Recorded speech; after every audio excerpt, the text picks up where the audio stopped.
Hello dear teachers and students. आज की इस वीडियो में हम जानेंगे SCERT के द्वारा जो पत्र जारी किया गया है, जिसके अंतर्गत हमें सभी सरकारी व प्राइवेट विद्यालयों के अंदर इतिहास ओलंपियाड आयोजित करवाना है। तो चलिए शुरू करते हैं वीडियो। सबसे पहले अगर हम बात करें इतिहास ओलंपियाड की, तो SCERT के द्वारा कक्षा 6 से लेकर कक्षा 9वीं के विद्यार्थियों के लिए इतिहास ओलंपियाड का आयोजन जो है 15 फरवरी 2025 को किया जा रहा है। इसके साथ ही इस परीक्षा के क्या उद्देश्य हैं इसे आयोजित करवाने के, तो सबसे पहला उद्देश्य इतिहास ओलंपियाड का है बच्चों की परीक्षा की तैयारी करवाना।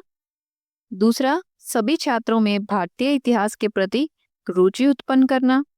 सभी छात्रों में एक स्वस्थ प्रतियोगी दृष्टिकोण पैदा करना। और इसके साथ ही इतिहास ओलंपियाड कार्यक्रम के अंतर्गत प्रतिभाशाली छात्रों को सम्मानित करना तथा उनका उत्साहवर्धन करना। तो ये जो है हमारे इतिहास ओलंपियाड को आयोजित करवाने के उद्देश्य रहेंगे। अब अगर हम बात करें इतिहास ओलंपियाड प्रतियोगिता के प्रारूप की, तो इस परीक्षा का आयोजन हरियाणा के सभी सरकारी और प्राइवेट विद्यालयों में किया जाएगा। इस परीक्षा में कक्षा 6 से लेकर कक्षा 9 के सभी छात्रों की भागीदारी सुनिश्चित की जाएगी। इसके साथ ही यह परीक्षा कक्षावार 3 स्तरों पर आयोजित की जाएगी: स्कूल स्तर, क्लस्टर स्तर और खंड स्तर पर।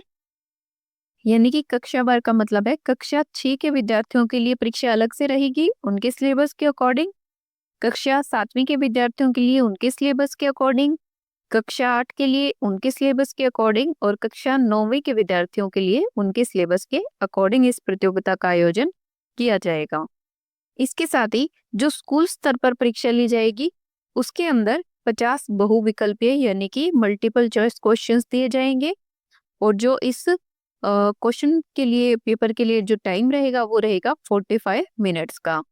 इसके साथ ही सभी प्रश्न पत्र जो है वो SCERT के द्वारा जो है DO और DWOs को उपलब्ध करवाए जाएंगे और DO और DWOs अपने संबंधित डिस्ट्रिक्ट के स्कूल्स में वो क्वेश्चन पेपर अवेलेबल करवाएंगे। इसके साथ ही स्कूल स्तर पर परीक्षा का आकलन संबंधित अध्यापकों द्वारा किया जाएगा तथा इसका परिणाम 18 फरवरी तक खंड स्तर पर भेजा जाएगा। तो सबसे पहले जो ये प्रतियोगिता है स्कूल स्तर पर की जाएगी। उसके बाद स्कूल स्तर पर सभी प्रथम, द्वितीय तथा तृतीय स्थान प्राप्त करने वाले विद्यार्थियों को प्रमाण पत्र प्रदान किए जाएंगे। स्कूल स्तर पर प्रथम स्थान प्राप्त करने वाले विद्यार्थी संकुल यानी कि क्लस्टर स्तर पर आयोजित परीक्षा में भाग लेंगे। इसके पश्चात संकुल यानी कि जो क्लस्टर स्तर पर परीक्षा आयोजित की जाएगी उसमें भी 50 मल्टीपल चॉइस क्वेश्चंस होंगे और जो टाइम है वो रहेगा 45 मिनट्स का। इस तरीके से जब संकुल स्तर यानी कि क्लस्टर स्तर पर परीक्षा आयोजित की जाएगी तो उसमें क्लस्टर स्तर पर जो विद्यार्थी प्रथम स्थान प्राप्त करेंगे वे विद्यार्थी खंड स्तर पर आयोजित होने वाली इतिहास ओलंपियाड की क्विज प्रतियोगिता में भाग लेंगे। इसके पश्चात खंड स्तर पर प्रतियोगिता में प्रथम, द्वितीय एवं तृतीय स्थान प्राप्त करने वाले प्रतिभागियों को नगद पुरस्कार राशि दी जाएगी। प्रथम पुरस्कार रहेगा 300 रुपए का, द्वितीय पुरस्कार रहेगा 200 रुपए का और तृतीय पुरस्कार रहेगा 100 रुपए का। इसके साथ ही पुरस्कार राशि का भुगतान डाइट के प्रोग्राम एंड एक्टिविटीज फंड से किया जाएगा। तो ये था कुछ जानकारी, महत्वपूर्ण जानकारी कि किस तरीके से इतिहास ओलंपियाड प्रतियोगिता का आयोजन पहले स्कूल स्तर पर किया जाएगा, फिर क्लस्टर स्तर पर और अंत में खंड स्तर पर। इसके साथ ही कक्षा 6 से 8 के इतिहास की ई पुस्तक SCERT हरियाणा की वेबसाइट पर उपलब्ध है और कक्षा 9वीं की ई पुस्तक हरियाणा बोर्ड की वेबसाइट पर उपलब्ध है। ये इनके जो है लिंक भी आपको पत्र में दिए जा रहे हैं। ये कक्षा 6 से 8 की बुक के लिए लिंक रहेगा और ये कक्षा 9वीं की ई पुस्तक के लिए लिंक रहेगा। तो आप इन लिंक के माध्यम से भी अपनी तैयारी अच्छे से कर सकते हैं।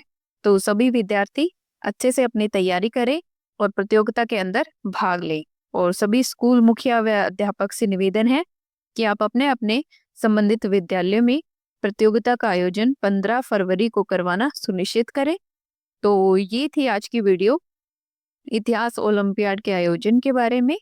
तो इसी के साथ ही हम वीडियो को यहीं पे ख़त्म करते हैं और आपसे मिलते हैं अगली वीडियो में। तब तक के लिए tata bye bye, thanks for watching.